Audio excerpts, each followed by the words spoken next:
wanderer of the dark. You've returned, or perhaps the hollow has drawn you here for the first time. Either way, I'm Evelyn Blackmoor, and this is Whispers from the Hollow. Tonight's entry came unexpectedly. I'd just finished recording last week's story when the candle beside me fluttered once, then went out.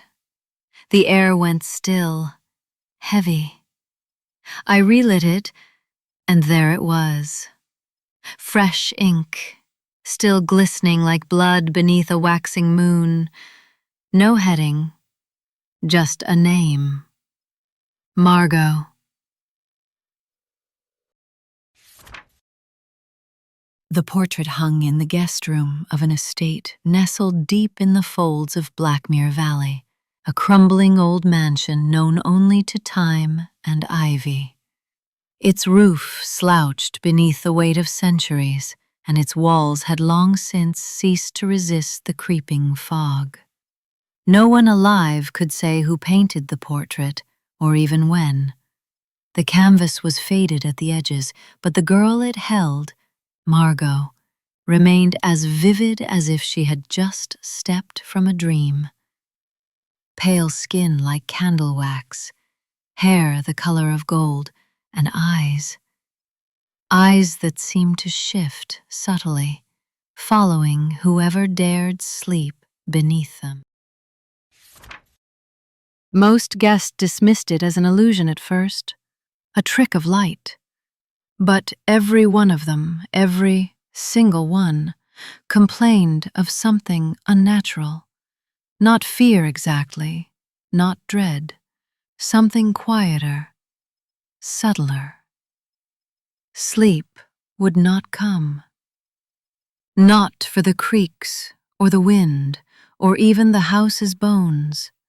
No, it was Margot's eyes.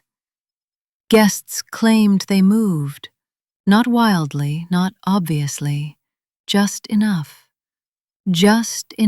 to be noticed from the corner of your eye. A gaze that should have been static wasn't. Some reported that her expression changed, that her mouth, once drawn in a polite, solemn line, had begun to curl into a smile too wide, a smile with teeth. Others said they heard breathing when the house was still, faint, feminine, just inches from the bed. One woman swore Margot whispered to her, not in words, but in fragments of emotion. Loneliness, hunger, longing. The estate's owner, an elderly woman named Delia Hargrave, had lived there since she was a girl. When asked about the portrait, she'd wave her hand and say, "Oh, Margot's been here longer than I have. Probably just the drafts playing games." But even she avoided sleeping in that room. She never admitted it. But the door was always locked when the room wasn't occupied. And there were times Delia would glance toward it and murmur something under her breath, something like a prayer. Then a guest disappeared. His name was Philip, a travel writer from Newcastle. He'd come to Blackmere hoping to write about the old haunted roads and ghost stories of the moor. On the morning of his third day, his bed was perfectly made, his suitcase untouched. But Philip himself? Gone. No note, no struggle, just a thin, sickly smear of gray ash on the floorboards, directly beneath the painting. Delia called the police, of course. There was an investigation. Dogs were brought in. The grounds were combed for days. Nothing. No one could explain it. And then the painting changed. Margot's smile had widened, and her hands, once clasped neatly in her lap, now held something between them, a silver ring. the very ring Philip had worn on his pinky finger. Delia lost her composure. She ordered the portrait removed. But when the workmen arrived, something strange happened. The nails holding the frame to the wall would not come loose. They were rusted, yes, but it was more than that. The iron bent, the crowbars snapped. Delia, desperate, took a hammer and chisel and pried the frame from the wall herself. Behind the portrait was no plaster, no wood. There was a tunnel, narrow, crooked, hollowed out from inside the wall like some great worm had chewed its way from the darkness. It descended in a sharp, twisting line, too tight for any adult to crawl through without injury. And it reeked of dust, of rot, and something else, something sweet and wrong, like spoiled roses. Delia sealed the tunnel with bricks and mortar that very night. She closed the room, locked the door, and never entered again. But that wasn't the end. She left the house days later, claimed she needed time away. She never returned. And yet, the portrait did.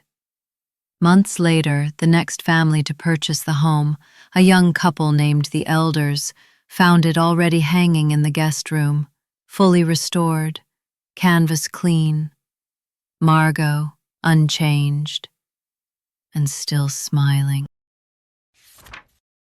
They tried to remove it, too. The same thing happened. Nails that couldn't be pulled. Tools that broke. One night, the couple woke to the sound of their daughter crying. She'd sleepwalked into the guest room.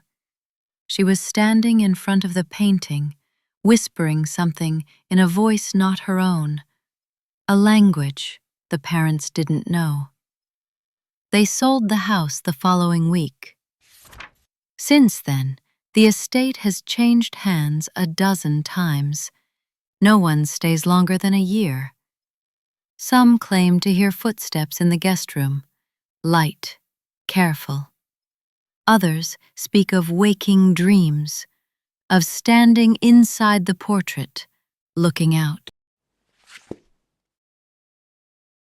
I search for Blackmere Valley. It doesn't appear on any modern maps, but the journal offered a clue, a penciled address in the margin. When I traced it, it led me to the outskirts of Dartmoor. There is a house there, abandoned, choked by vines, half sunken into the ground like the moor is trying to reclaim it. I reached out to the current owner, who lives in London and refuses to visit the place anymore. But he told me something strange, something chilling. There's a door upstairs that won't open. The guest room, I think. Lost the key ages ago. But sometimes I hear pacing just behind the door. Then it stops, like someone's listening.